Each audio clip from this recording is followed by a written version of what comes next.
विश्वाचा जनिता म्हणे यशोदेशी माता, विश्वाचा असणारा जन्मदाता, विश्वाचा असणारा पालन करणारा तो असणारा भगवान श्रीकृष्ण एवढा मोठा असताना सुद्धा तो यशोदेला माता म्हणतो का? ऐसा भक्ताचा अंकित, हा भक्ताचा अंकित राहतो म्हणून यशोदेला माता म्हणतो. लागे तैशी लावे प्रीत. तुम्ही जर त्या भगवंताचं चिंतन करत असाल, तुम्ही जर त्या भगवंताचं नामस्मरण करत असाल तर भगवंत आपल्याला जसा पाहिजे तसा तो प्राप्त होतो. लागे तैशी लावे प्रीत. कारण तो निष्काम निराळा, निष्काम आहे, तो निराळा आहे. पण गोपींच्या प्रेमासाठी गोपी लाविलेल्या चाळा, गोपींना तो चाळा लावतो. त्याचं कारण असं आहे, कारण प्रेम हे जीवनामध्ये खूप महत्वाचं असतं. प्रेमाशिवाय माणूस जगूच शकत नाही. ज्याच्या जीवनामध्ये प्रेम नाही त्या माणसाचं जीवन व्यर्थ आहे. विठ्ठल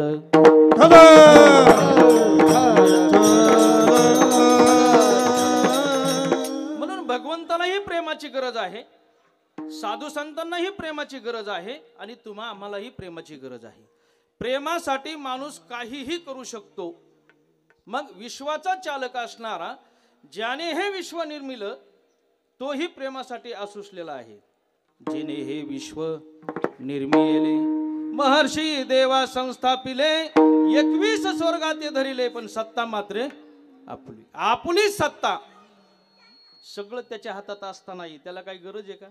कुणाला आई म्हणायचे, कुणाला बाई म्हणायचे, कुणाला माई म्हणायचे, कुणाला गोपाळ म्हणायचे, कुणाला काहीच गरज नाही. पण त्यांनी जे केलं ते फक्त प्रेमासाठी केलं. विठ्ठल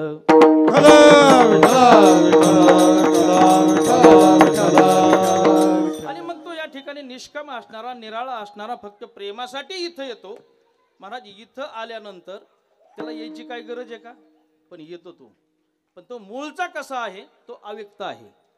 तो आपल्यापासून वेगळा आहे, आपल्यापासून निराळा आहे, तो आपल्यापासून तो अव्यक्त आहे. मग अव्यक्त असणारा चांगलं रूप घेऊन आपल्यामध्ये व्यक्त होतो. तुका म्हणे आले रूपा अव्यक्त चांगले. ते चांगलं रूप घेऊन आपल्यामध्ये येतो कारण आपल्यालाही त्याच्याविषयी प्रेम जडावं म्हणून. म्हणून या अभंगामध्ये जगद्गुरु तुकोबराय भगवंताचं वर्णन करतायत. ऐका, ज्याने हे विश्व निर्माण केलेलं आहे त्याला प्रेमाची गरज काय पडली? असंही महाराज या ठिकाणी प्रेम घेण्यासाठी आपल्याला कोणाचा तरी सहारा घ्यावा लागतो, कोणाचा तरी आश्रय घ्यावा लागतो. एकट्याला प्रेम करता येत नाही. मग भगवंत ज्यावेळेस या सृष्टीची निर्मिती केली त्याच्या अगोदर मनुष्य योनी नव्हती, सृष्टी होती. मग सृष्टी निर्माण केल्यानंतर त्याने अनेक पशु पक्षी अनेक प्रकार निर्माण केले. पण त्यामध्ये भगवंताला समाधान वाटलं नाही.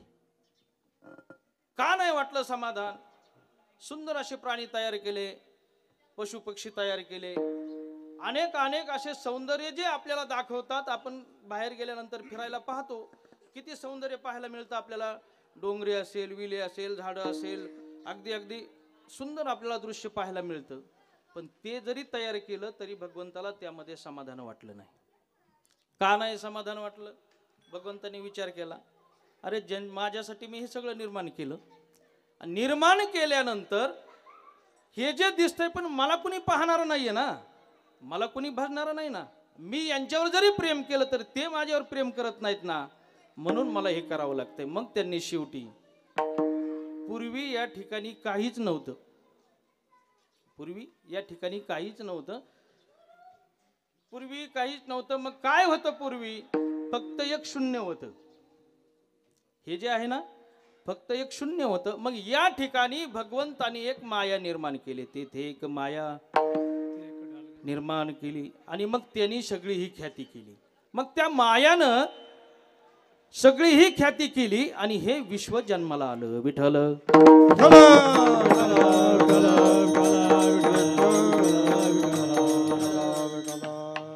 पूर्वी कोठेच नव्हते काही, चंद्र सूर्य तारा नाही, हे काहीच नव्हतं.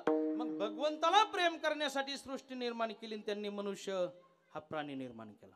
ऐका, मग मनुष्य प्राणी निर्माण केल्यानंतरही भगवंताला प्रेम देण्यासाठी मनुष्य प्रेम द्यायना. ऐका, ज्यावेळेस भगवंतानी मनुष्याची निर्मिती केली, मनुष्य सुद्धा भगवंताकडे लक्ष द्यायना, तो त्याच्या आपल्या कामात त्याच्या याच्यात राहायचा.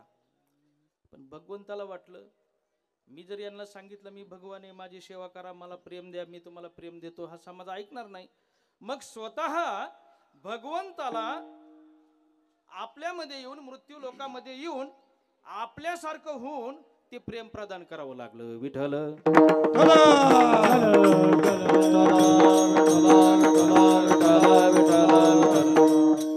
आपल्यासारखं म्हणजे महाराज भगवंतानी ज्यावेळेस प्रेम करायचं ठरवलं त्यावेळेस मनुष्य प्रेम करीना, मग स्वतः भगवान प्रेमासाठी या मृत्यू लोकामध्ये संत रूपाने अवतीर्ण होतात. कोण झाले संत? ऐका, काल्याचा प्रसंग आहे. काल्यामध्ये ज्यावेळेस भगवंतानी काला केला, काला केल्यानंतर त्याने फक्त गोपाळांनाच काला दिला, बाकीच्यांना दिला नाही. मग तो काल्या खाण्यासाठी अनेक देव आधी ब्रह्मादी इंद्र करुणी सर्व काला खाण्यासाठी आले, पण त्यांना तो काला प्राप्त झाला नाही.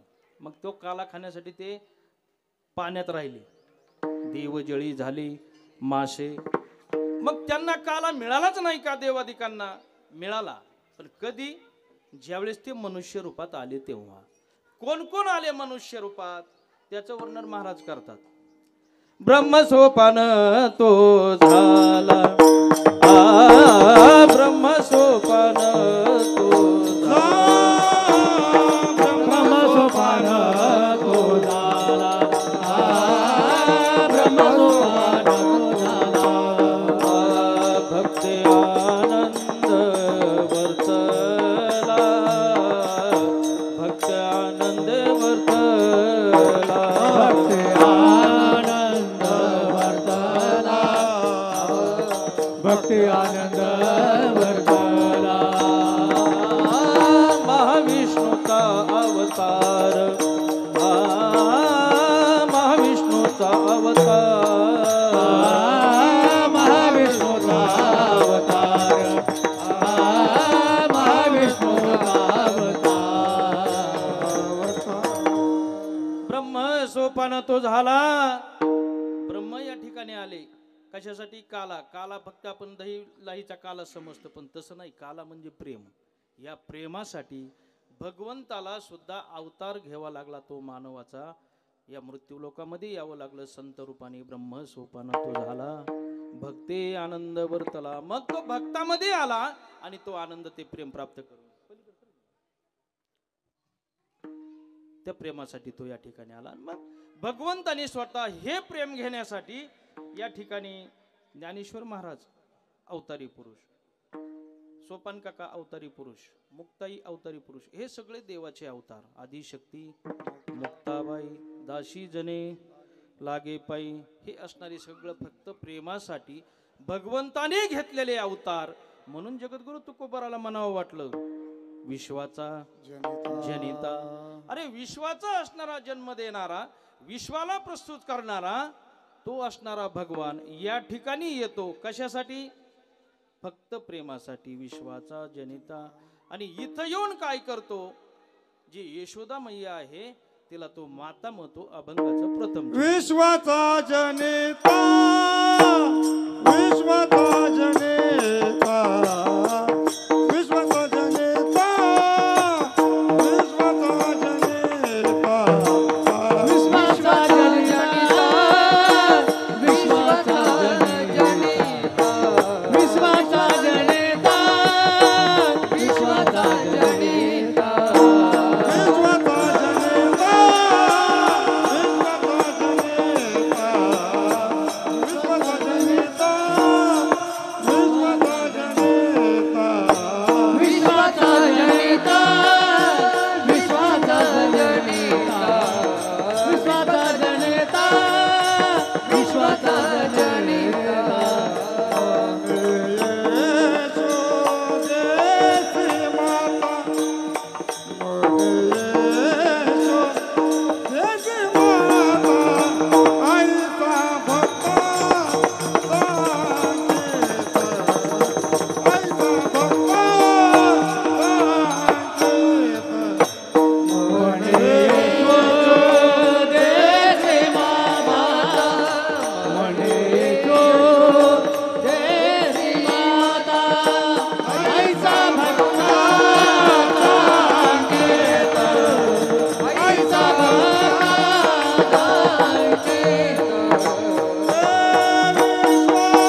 माता म्हणे यशोदेशी माता. जगद्गुरु तुकोबारायने वर्णन केला तो कसा आहे, विश्वाचा जनिता आणि तोच असणारा विश्वाला जन्म देणारा आज यशोदेला माता म्हणतो. कारण ती भक्त आहे, पूर्वी भक्त आहे आणि भक्तासाठी देवा काहीही करायला तयार होतात. काय करतात, तुमच्या मनात आलेला एखादा विकल्प तुम्ही देवाला काही मागू नका, पण तुमच्या मनात एखाद्या विषयी प्रेम आलं ना, काही मागण्याची इच्छा झाली ना, तो देव पूर्ण करतो. कारण तो भक्ताच्या अंकित असतो. कशाप्रमाणे, ते भानुदास महाराजाचं एक चरित्र सांगितलं जातं. भानुदास महाराज पंढरीची पायी वारी करायची आणि वारी करत असताना प्रत्येक महिन्याला वारी चालू. ज्या दिवशी ज्या तिथीला समजा टाकळीमध्ये यायचं त्याच तिथीला यायचं, तिथी बदलायची नाही. मग इथून जात असताना इथला मुक्काम झाल्यानंतर परत तिथं काही मागायचं नाही, परत पायी पुढच्या महिन्याला त्या ठिकाणी यायचं. असं नियमाने चाललेली वारी. एक वेळेस प्रसंग असा आला, ज्या घरी भानुदास महाराज राहायचे महिन्याला, त्या ठिकाणी एक जोडपं होतं. त्यांना बऱ्याच वर्षे लग्न झाल्यानंतर संतती नव्हती. ते भानुदास महाराजांना म्हटले, महाराज आम्हाला संतती नाही.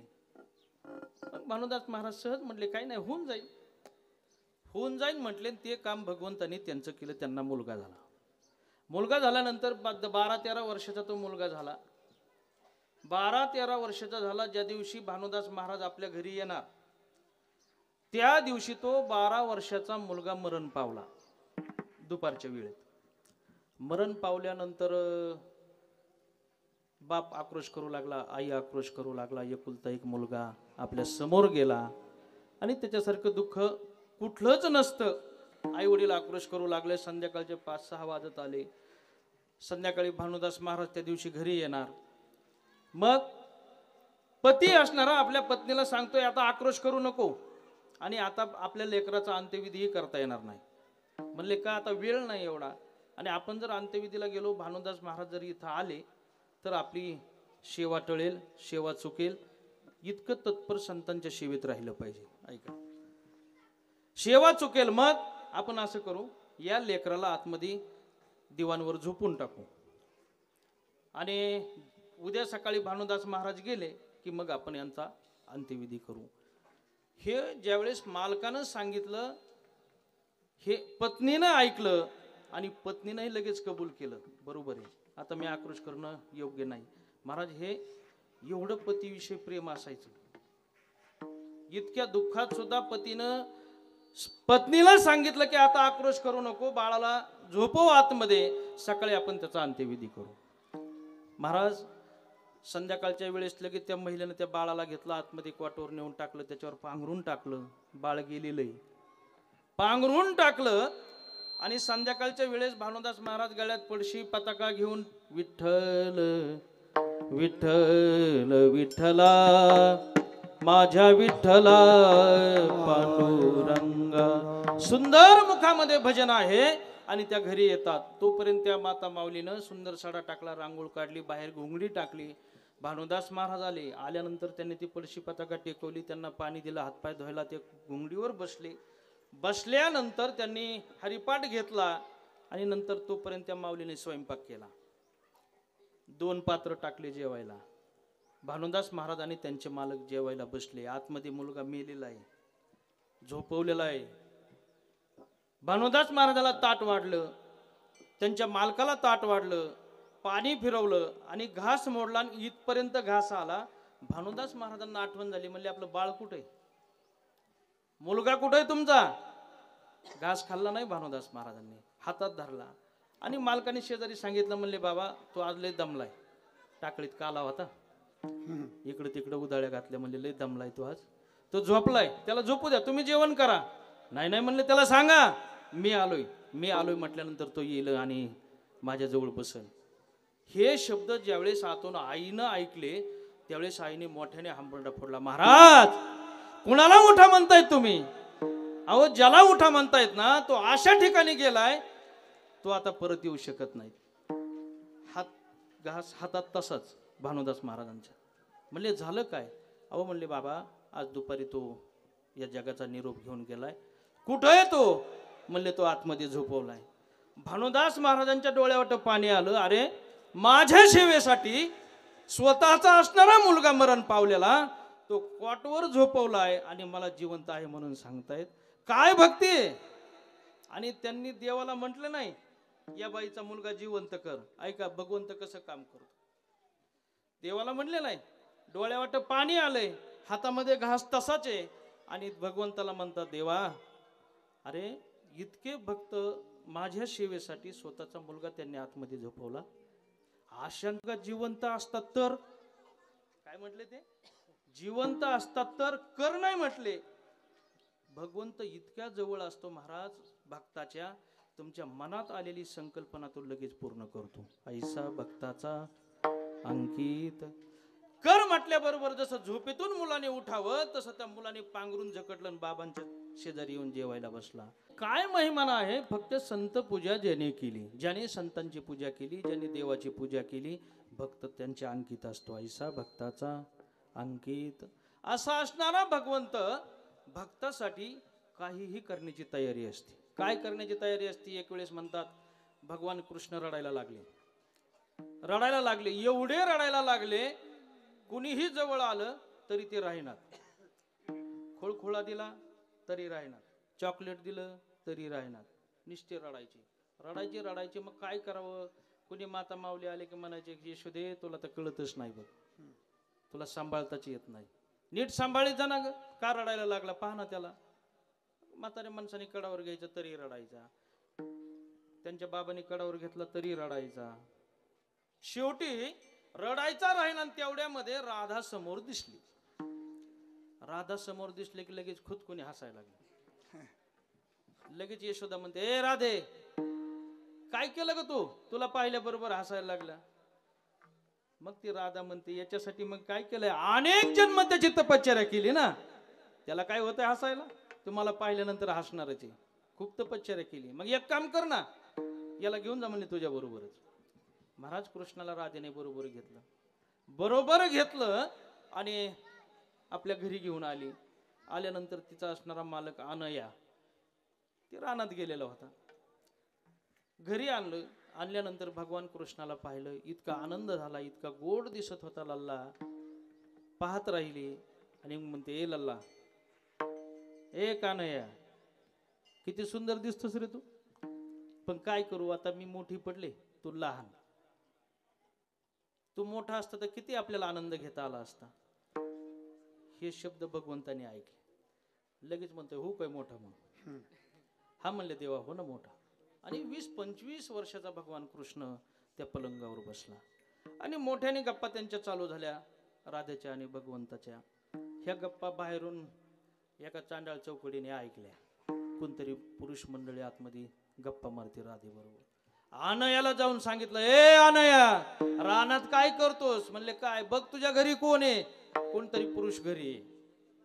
अनय तसं ते खोराच्या दांडा ते हातात घेऊन थेट गावात आल्यानंतर दारावर हात मारले. ए राधे दार उघड. आता हे 25 वर्षाचा बाबा झालेला. त्याला म्हणले कृष्णा आता लय अवघड झाले. का मालक आले. लहान हो आता. तो म्हणला फक्त मला मोठं होता येत होतं, आता लहान होता येत नाही. तुझं तू बघ म्हणले काय. अरे नको तसं करू. आणि ते बाहेरून आणायचा रट्टाच चाललेला. काय ए राजे दार उघड कोण आहे आत बघू दे मला. ए राजे दार उघड कोण आहे आतमध्ये बघू दे.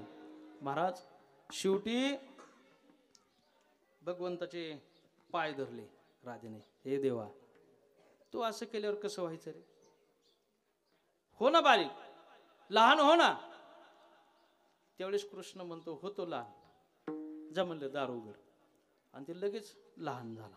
लागे तैशी लावे प्रीत. ऐसा भक्ता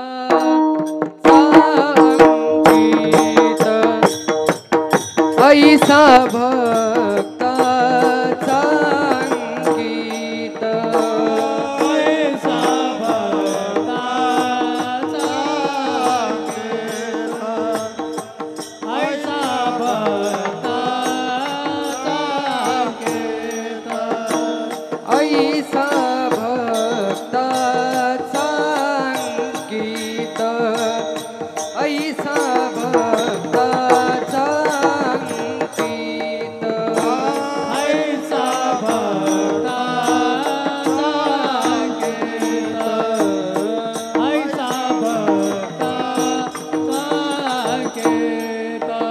लागे तैसी लावी प्रीत लागे तैसी लावी प्रीत ऐसा भक्ताचा अंकित ऐसा भक्ताचा अंकित लागे तैसे लावे प्रीत लागे तैसे लावे प्रीत ऐसा भक्ताचा अंकित ऐसा भक्ताचा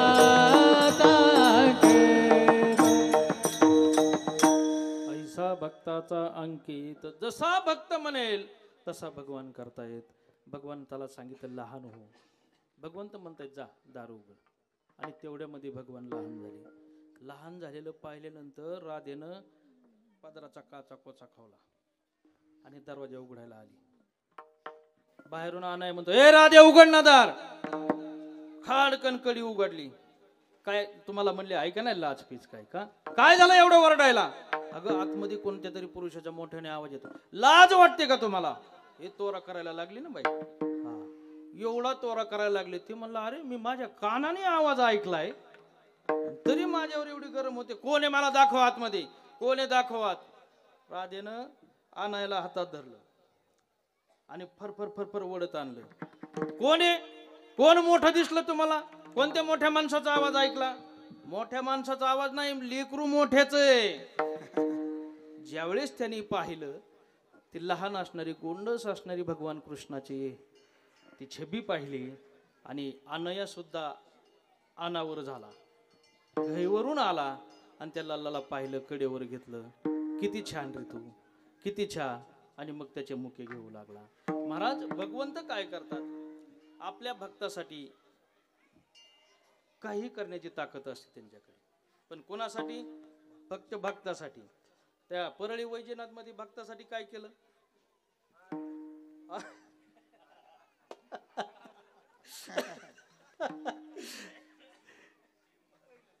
ते असणारे राजे त्या राजांना जगमित्र नागा हे साधू होऊन गेले.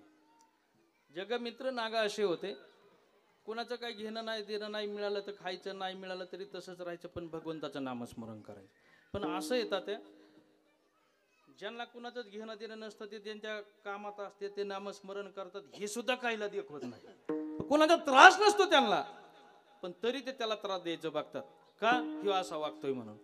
मग गावातील काही लोकांनी विचार केला म्हणले हे सारखंच भजन करतं याची म्हणले आपण गंमतच करू याला गावातच ठेवायचं नाही. मग गावातील त्या राजाला सांगितलं म्हणले हो ते गावातला जगन्मित्र नाग आहे ना सारखं भजन करीत बसतंय कामं करीना धामं करीना त्याला काय तर बघा काहीतरी सांगा. म्हणले काय नाही याचं काम करू आपण. कसं करायचं. बोलून घेतलं जगन्मित्र नागाला.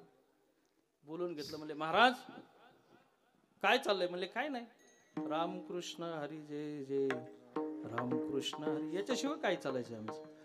म्हणले आमच्या घरी विवाह आहे आमच्या मुलाचा आणि त्या लग्नासाठी आमचं दैवत असणारा वाघ आहे तेवढं तुम्ही धरून आणायचा. नाही आणला तर मग मी तुम्हाला जिवंत ठेवणार नाही. जगन्मित्र नागाला दिली धमकी. मित्र नागाने हात जोडले आणि म्हटले हे जर भगवंताची इच्छा असेल तर मिळेल मला. महाराज त्यांनी काय केलं जंगलात गेले. जंगलात गेल्यानंतर स्वतः भगवंताला काळजी पडली माझा भक्त वाघाच्या शोधात आलाय आणि खरंच जर वाघ आला तर भक्ताला काय ठेवणार.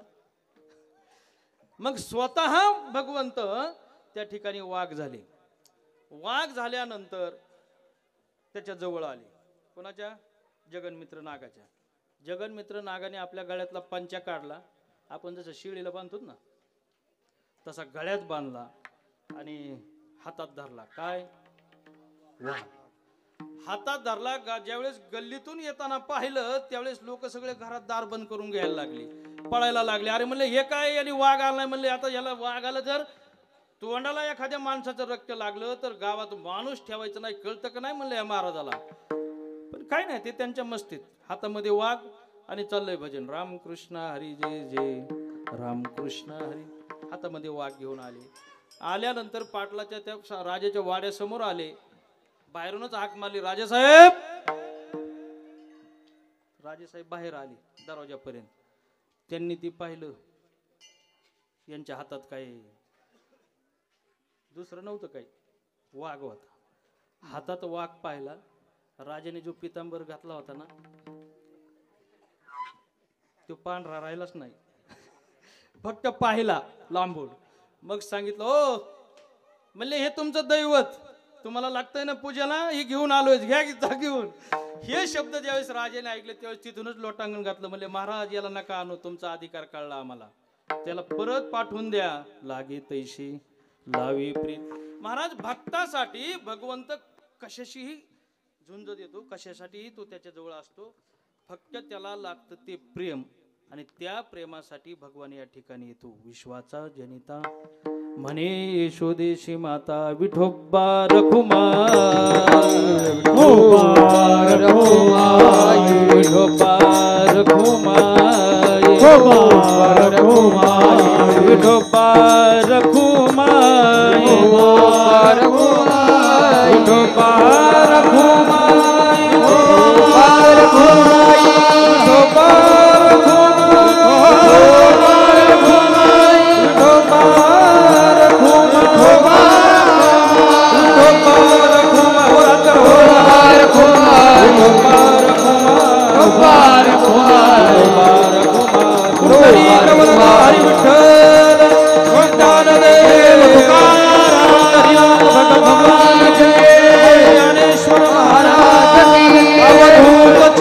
श्री गुरुदेव कुमार कुमार.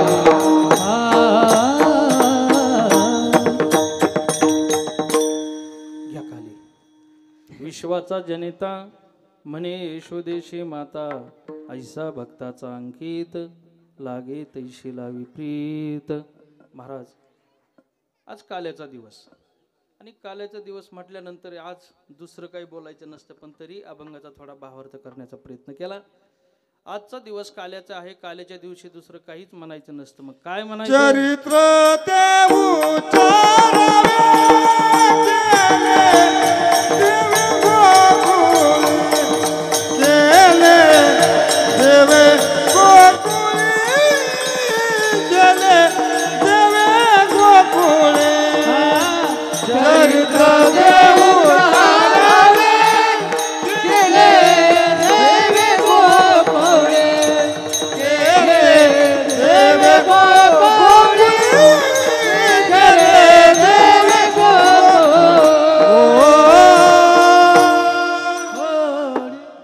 चरित्र ते उच्चारावे, केले देवे गोकुळे.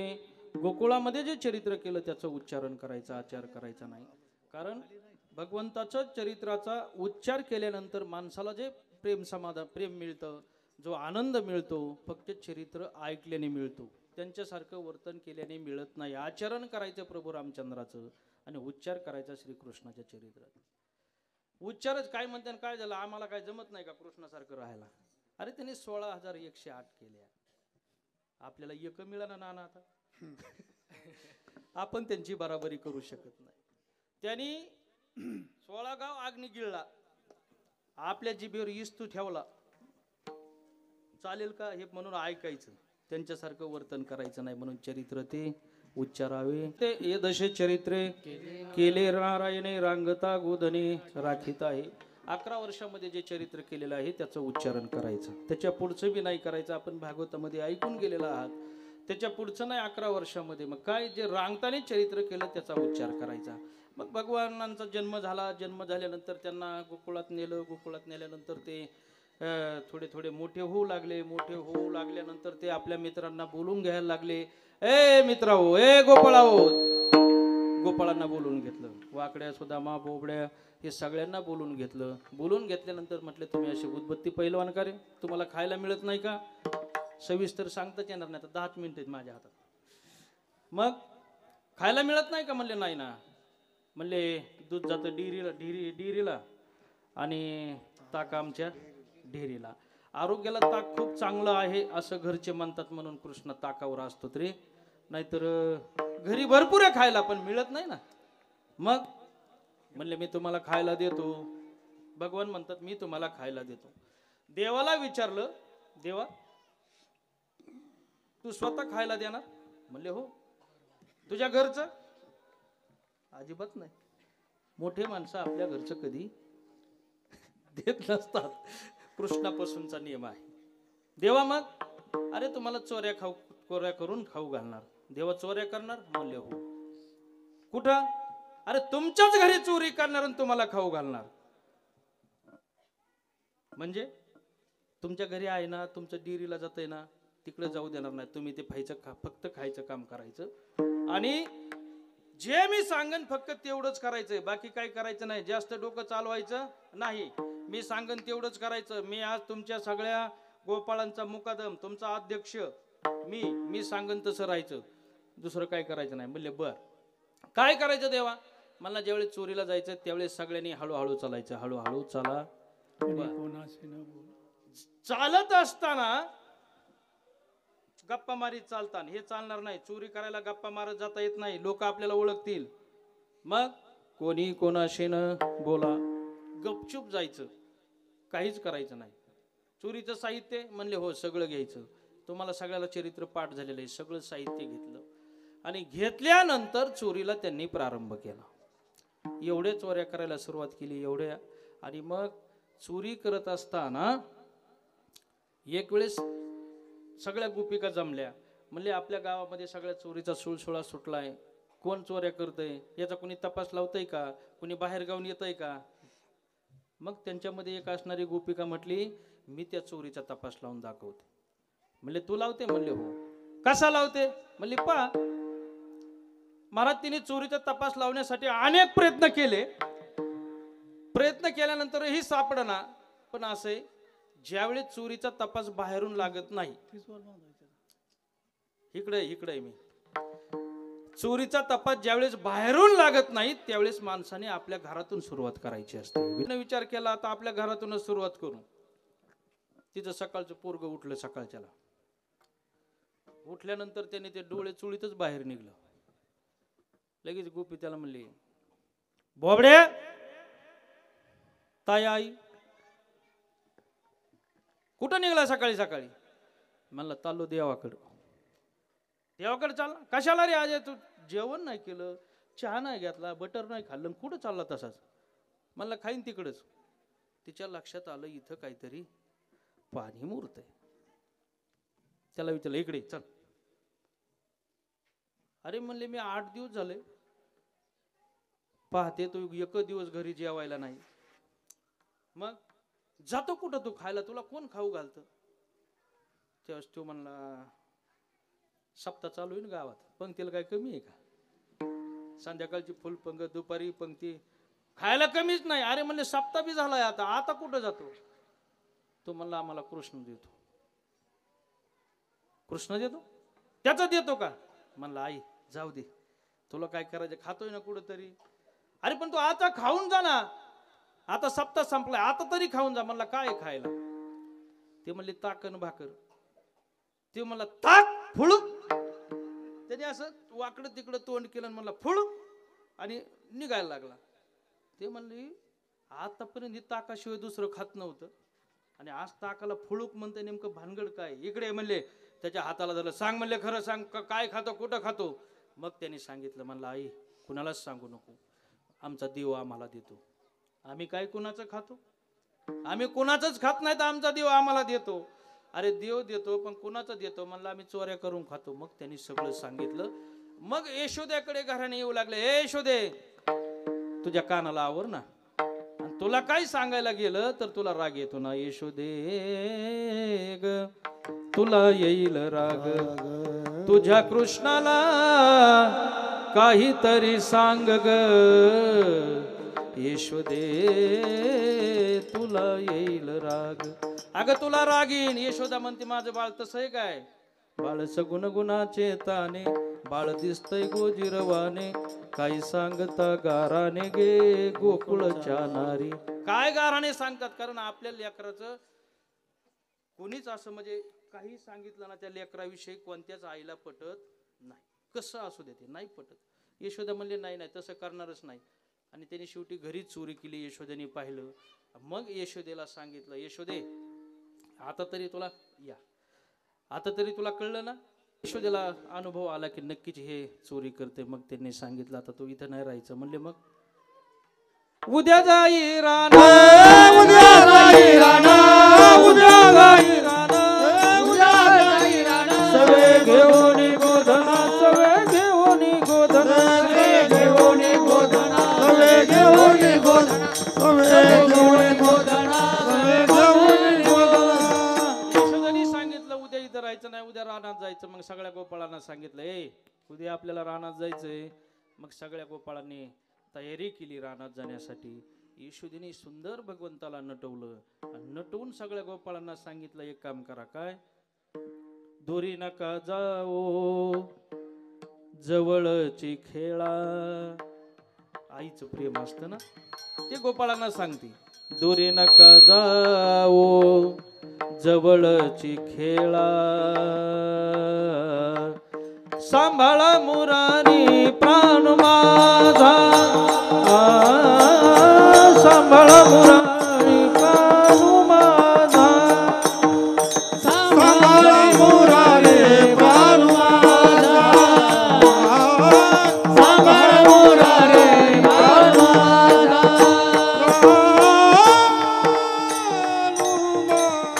सगळ्या गोपाळांना सांगितलं लांब नका जाऊ जवळच खेळा. सगळे गोपाळ अरे तुम्ही गाया घेऊनच अरे रानात या. रानात आल्यानंतर अनेक त्या ठिकाणी खेळ खेळू लागले. होतो तो हा मामा अनेक प्रकारचे खेळ खेळले. मग म्हणले आता बास करा. प्रत्येक वर्षी आम्ही ऐकतो आता बास करा. मग देवाने सांगितलं खांदी भार पोटी भुक खांदे भार पोटे बुका खांदी भार पोटी भुक खांदे भार पोटे बुका काय खेळायाचे सुख काय खेळायाचे काय खेळायाचे सुख काय खेळायाचे काय खेळायाचे सुख काय खेळायाचे. आता म्हणले खेळ बंद करा. आता खेळण्याचा अर्थ नाही. 12 वाजून गेले. खांदी भार पोटी भूक काय खेळायाचे सुख. सगळ्यांना सांगितलं आपल्या शिदुऱ्याजवळ आणा. सगळ्यांनी शिदुऱ्याजवळ दिल्या. भगवंतानी त्या सगळ्या एकत्र केल्या. आणि तो पहिला काला भगवंतानी गोकुळामध्ये केला. त्याच प्रतीक साधू संतांनी वाळवंटामध्ये केले. एकच टाळी झाली चंद्रभागे वाळवंटी. माझा ज्ञान राजा गोपाळा शिला ह्या वाटी. आणि तोच काला या ठिकाणी भगवान दत्तात्रयाच्या जन्मोत्सवानिमित्त आपल्याला या ठिकाणी प्राप्त होणार आहे. त्याचं वर्णन शुकाचार्य करतात. बिभ्रत वेणू जठरपट शृंग वित्रीच कक्ष वामे पानुमस्वन कवलम तत्फलान्यंगुली शोतिष्ठन मध्ये स्वपरी स्वरदो हास्य नर्म विश्वै स्वर्गे लोके मिशति भुभुजे यज्ञ भोपाल केली पुंडली कवरधारी विठ्ठल श्री ज्ञानदेव तुकाराम पंढरीनाथ भगवान गोपाल कृष्ण भगवान की ज्ञानेश्वर माऊली ज्ञानराज माऊली ज्ञानेश्वर माऊली ज्ञानराज माऊली तुकाराम ज्ञानेश्वर माऊली ज्ञानराज माऊली तुकाराम ज्ञानेश्वर माऊली ज्ञानराज माऊली